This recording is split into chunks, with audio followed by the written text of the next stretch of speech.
So hey there, thanks for checking out my YouTube videos. I do greatly appreciate it. So we are out and about, again doing a little car trip, and I thought to myself, hey, I'm alone. I look a little less crazy if I'm actually talking to my phone that's strapped to my dashboard and do a quick little YouTube video, little conversation about Turo, and maybe we talk a little bit about just some of the terms. Maybe you're not familiar with some of the things that we talk about. As a seasoned Turo host of just over a year, I've got quite the track record. That's a little sarcasm. So I'm still learning. Like, I'm still trying to get that balance on what is the rate of depreciation on a car, what is a cash car or the referral to that, what is the financing, things along that line. So I thought I'll take a few minutes and we'll have a little conversation about it. We'll see if it's short, probably not. I tend to go and meander, so we'll have some fun with that. So I do apologize for the production quality. You're getting literally a Samsung phone strapped to the dashboard with a dollar store thingamabobber thing that's working. So it is what it is. So crank your volume up if you need to, and I do apologize, but if you give a thumbs up or you subscribe, that'll give me the motivation to upgrade to maybe something a little better quality, like a lapel mic, or maybe get one of those fancy little GoPros that's strapped to something, right? Yeah, get different angles and be really cool. But anyways, let's have a little conversation. So what is the cash car business model when it comes to Turo?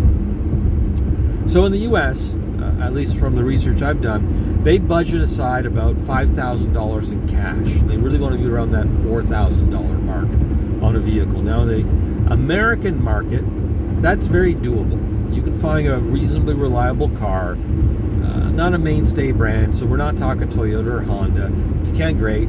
That will meet Turo's requirements. So, benchmark there.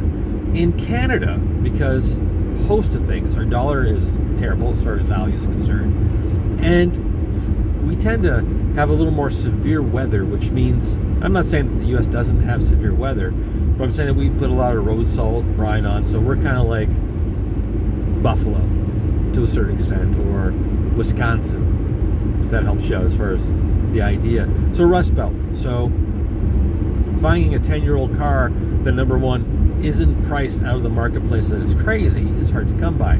Try finding one that isn't rusted to bits is even harder. So it really limits your selection. Like, it really narrows it down in Canada. So to try and be around that $4,000 mark is not really doable. Like, unless you're got some sort of in the car business, and even then that's almost impossible as well. So you have to up your money a little bit. So a cash car in Canada is really kissing on that $6,000 to $8,000 mark. Like, realistically, unless you're going to get into something that's going to need a ton of repair work and you're just deferring the expense down the road. So you're saying to yourself, oh no, the tires are at 30%. Well, in Turo, that could be a month and a half worth of driving with one client, right? So you need to get tires that have like 7 mil and above. You need to get something that isn't going to have to be ball joints and tie rod driven all the time. So you want something that's got some reliability to it as far as serviceability is concerned and access to parts. So you got to kind of think a little bit like a fleet manager from that standpoint. So it narrows it down quite a bit. So a cash car essentially is money out of pocket. Some of the guys in the States say that the credit card purchase qualifies as a cash card purchase. I would say no to that. So you need to come up with the money, essentially, because you don't want to carry a 29 or 28% interest charge on a car that's probably not going to go a 36-month term. Like, you know, I'm just being really clear about that. So it's one of those things where cash up front, if you can't do it, then you probably shouldn't do Turo. Just be aware of that. You have to have a little bit of a cushion as well to be able to say, hey, in the event that there's an issue, like you need tires tomorrow, or you have to replace a bumper, you need to be able to have that cash available to be able to go ahead and do it. So you have to have a little bit of a slush fund. So be aware of that. So cash cars, cash out of pocket. Sometimes a credit card qualifies. I don't think it does. And again, you want a car that's hit its lower end or the bottom of its depreciation curve. You want to be able to say, okay, I'm at that 10-year or 8-year mark, maybe a little older if you feel comfortable with the car. You want to be able to say, okay, I can buy that car today for $5,000. I could drive it on Turo or keep it for a year. I can put 20,000 K on it, and at the end of the day, it's still going to be worth around $4,500, maybe $4,800 if I maintain it. It's just that's the price point of a car, right? So that's where you want to be able to be. Say to yourself, okay, in the year I can cash out.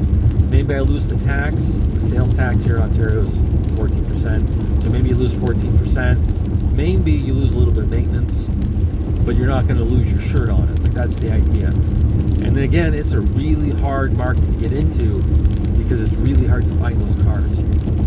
So that's what a cash car is. That's the cash car business model. Control the rate of depreciation. Don't get tied up in high finance costs. Avoid, if you can, because now you're not tied to a lender. Now you're not worried about tying yourself to high liability insurance. So you're going to go with the bare minimum. Again, we have a video about that. We talk about it. Insurance in Ontario, as it relates to Turo, is quite a different animal as it is down in the States. The expenses here are a fair bit more. So again, it's one of those things that you got to kind of say to yourself, what category of car am I going to get into? I try and do bread and butter stuff, so I don't have to worry about the experience of going, oh dear, that was expensive.